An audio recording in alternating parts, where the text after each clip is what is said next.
महाराष्ट्रामध्ये गेल्या 3 वर्षापासून लॉ अँड ऑर्डर ज्याला आपण म्हणतो, कायदा आणि सुव्यवस्था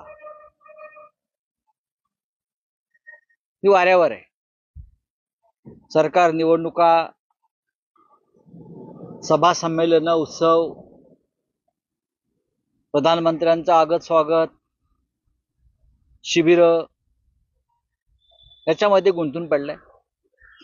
त्याच्यामुळे बीड पासून मुंबईपर्यंत, चांद्यापासून बांद्यापर्यंत कुठेही कायदा आणि सुव्यवस्था उरलेली नाही.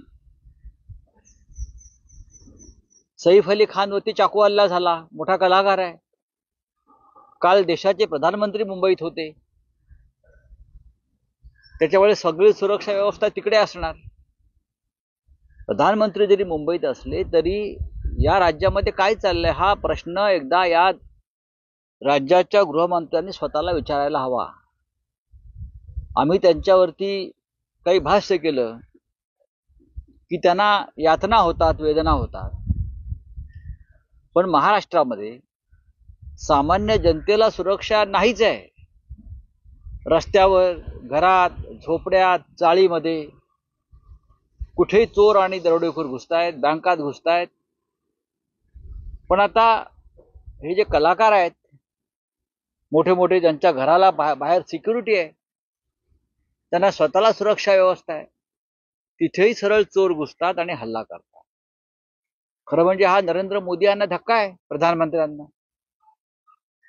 15 दिवसापूर्वी सैफ अली खान सहकुटुंब मोदींच्या भेटीला गेले होते आणि प्रधानमंत्र्यांनी त्यांच्या कुटुंबाबरोबर 1 तास व्यतीत केला होता. आणि त्यानंतर सैफ अली खानवरती हल्ला झाला. तो चोराने केलाय, कोणी केला हा पुढला प्रश्न. पण या राज्यामध्ये कोणी सुरक्षित नाही. महिलांना रस्त्यावर फिरणं मुश्किल झालेलं आहे. हे राज्याच्या गृहमंत्र्यांनी समजून घेतलं पाहिजे. या राज्याची 90% सुरक्षा पोलीस हे महायुती म्हणून जो काय प्रकार आहे, त्यांचे आमदार, जे फुटलेले लोक आहेत त्यांच्या सुरक्षेसाठी आहे. कोणी साधा आमचा उपशाखा प्रमुख जरी फोडला तरी त्याला 2 गनर दिले जातात. उपतालुका प्रमुख फुटला तरी त्याला 1 गनर दिला जातो, असं ते त्यांचं कोष्टक आहे. जिल्हा प्रमुख फोडला तर 5 गनर दिले जातात. पण सामान्य माणसाला कोणती सुरक्षा नाही. गद्दार आणि बेईमान, भ्रष्टाचारी, बिल्डर्स यांना सुरक्षा आहे, पूर्ण सुरक्षा आहे.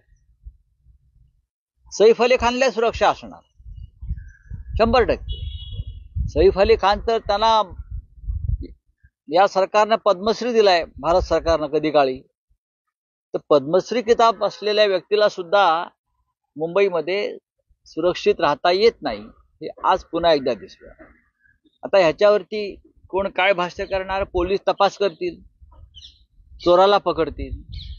पण तुम्ही अशा किती चोरांना पकडणार आहात? मुळात कायद्याचं उल्लंघन करणं, अशा प्रकारचा हल्ला करणं, ही भीती जी आहे कायद्याच्या संदर्भातली, ही भीती आज कोणाच्याही मनात राहिली नाही. दुर्दैवानं सैफ अली खान सारखा एक कलाकार आहे, त्याच्यावरती हल्ला झाला, गंभीर स्वरूपाचा हल्ला आहे. त्याच्यामुळे आज पुन्हा एकदा सरकार उघडं पडलेलं आहे.